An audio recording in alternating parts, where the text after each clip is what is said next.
Pulp Fiction, c'est bien plus qu'un film, c'est un vrai phénomène. Mais alors, comment est-ce qu'une œuvre aussi singulière, aussi unique en son genre, a pu devenir un classique moderne, connu de tous? Pour le comprendre, on va plonger ensemble dans les coulisses pour décortiquer les choix, les heureux hasards et bien sûr le génie artistique qui ont fait de ce film un monument. On l'a tous en tête, cette voix, ce ton. On commence fort, directement avec le monologue, peut-être le plus culte du film, prononcé par Jules Winfield, avec un sang-froid qui glace le sang. C'est la tirade qui a carrément défini le personnage et qui a marqué toute une génération de spectateurs. Et voilà, c'est là que ça devient vraiment intéressant. Parce que cette simple question, en fait, elle change tout. C'est la première porte qu'on ouvre sur le génie de Tarantino et elle nous lance sur la piste de plusieurs révélations assez surprenantes.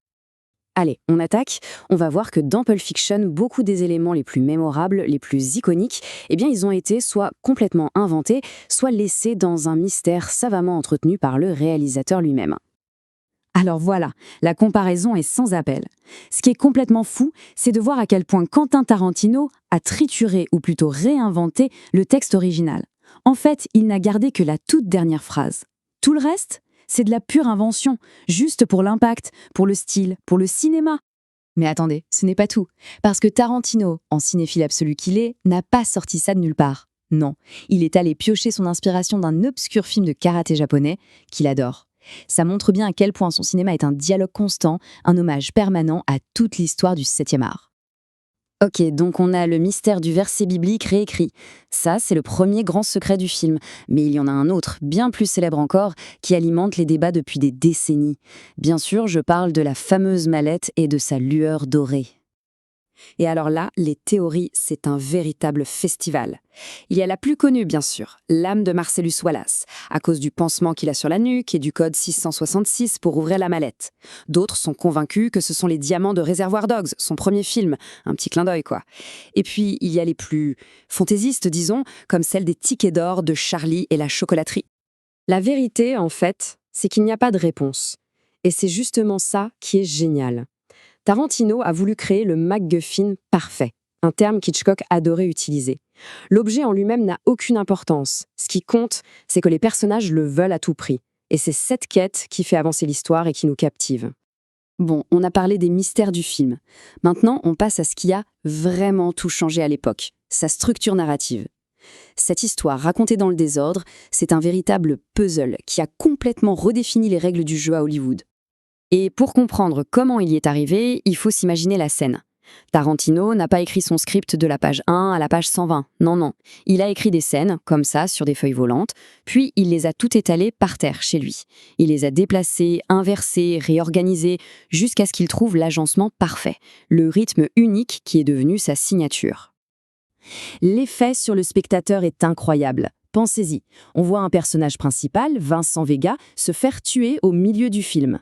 Et puis, hop, à la toute fin, on le retrouve bien vivant, en train de discuter tranquillement. Ça nous force à devenir actifs, à reconstruire nous-mêmes la chronologie dans notre tête pour tout comprendre. On ne subit plus l'histoire, on la recompose. Un scénario de génie, c'est une chose, mais il faut les acteurs pour lui donner vie. Et le casting de Pulp Fiction, ah là là, c'est une histoire en soi. Une histoire de combat, de persévérance et de paris très, très risqués. Il faut bien réaliser que le film aurait pu être complètement différent. Le studio, par exemple, ne voulait pas du tout de John Travolta. Il voulait Daniel Day-Lewis. Matt Dillon a trop hésité et le rôle de Butch lui est passé sous le nez. Et pour Jules, un autre acteur avait quasiment signé. C'est Tarantino qui s'est battu, qui a tapé du poing sur la table pour imposer sa vision. Heureusement. L'anecdote sur l'audition de Samuel L. Jackson est juste mythique. Il fait un premier essai jugé un peu décevant. Il apprend qu'il risque de perdre le rôle. Alors il revient pour une deuxième chance, mais cette fois, il est furieux. Il arrive avec un burger à la main, le regard noir, et il balance sa tirade avec une telle rage, une telle intensité que tout le monde a été soufflé. Il n'a pas joué Jules ce jour-là. Il est devenu Jules. Et puis, il y a le cas Travolta. Ça, c'était le plus gros pari de Tarantino. À l'époque, la carrière de l'acteur était au point mort. Le studio le considérait comme un has-been, tout simplement. Mais Tarantino, lui, voyait encore cette coolitude, ce charme un peu dangereux. Il s'est battu bec et ongles pour l'imposer, et on connaît la suite, l'un des plus grands comebacks de l'histoire d'Hollywood. Ok, on a le script, on a les acteurs. Mais qu'est-ce qui donne au film ce look, cette atmosphère si particulière? Eh bien, c'est le mélange de deux choses totalement opposées. D'un côté, une planification quasi obsessionnelle, et de l'autre, de purs accidents de parcours. Le meilleur exemple de la préparation, c'est le restaurant Jack Rabbit Slims. Ce lieu n'existait pas dans la vraie vie. L'équipe de production l'a construit de A à Z, en suivant à la lettre la vision de Tarantino.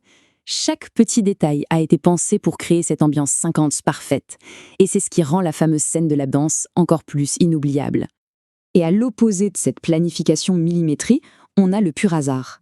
Le fameux plan filmé depuis l'intérieur d'un coffre, eh bien ce n'était pas du tout écrit dans le scénario.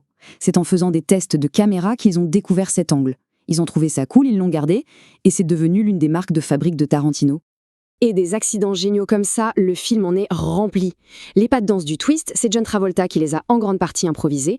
La pause un peu étrange dans le monologue de Christopher Walken, c'est juste qu'il a eu un trou de mémoire. Et la scène du braquage au début, ils ne l'ont pas répétée pour garder une énergie brute, chaotique. La preuve que parfois, la magie, ça ne se planifie pas. Alors, quand on met tous ces éléments bout à bout, le scénario, les acteurs, le style et les accidents, on commence à comprendre pourquoi ce film a eu l'effet d'un véritable tremblement de terre sur Hollywood et sur toute la culture populaire. Il faut se souvenir d'une chose très importante. Au départ, ce film a été fait avec un budget qu'on qualifierait aujourd'hui de minuscule, seulement 8 millions de dollars. Et à l'arrivée, il a rapporté près de 214 millions de dollars dans le monde entier. Un carton absolument monumental. C'était la preuve vivante qu'un petit film indépendant, avec une grande personnalité, pouvait rivaliser et même battre les blockbusters. Mais au-delà de l'argent, son héritage est immense. Il a gagné la Palme d'Or à Cannes, ce qui a donné un coup de fouet incroyable à tout le cinéma indépendant américain des années 90. Sa structure narrative a influencé un nombre incalculable de cinéastes. Et bien sûr, il a ressuscité des carrières et créé des icônes. Non, vraiment, Pulp Fiction, c'est un avant et un après. Et tout ça, ça nous amène à une dernière question. Aujourd'hui, dans un paysage cinématographique qui semble dominé par les franchises, les algorithmes et les prises de risques calculées, est-ce qu'un projet aussi personnel, aussi audacieux et, disons-le, aussi bizarre que Pulp Fiction aurait encore une chance d'être produit par un grand studio? La question reste ouverte et elle en dit long sur l'état de la créativité à Hollywood.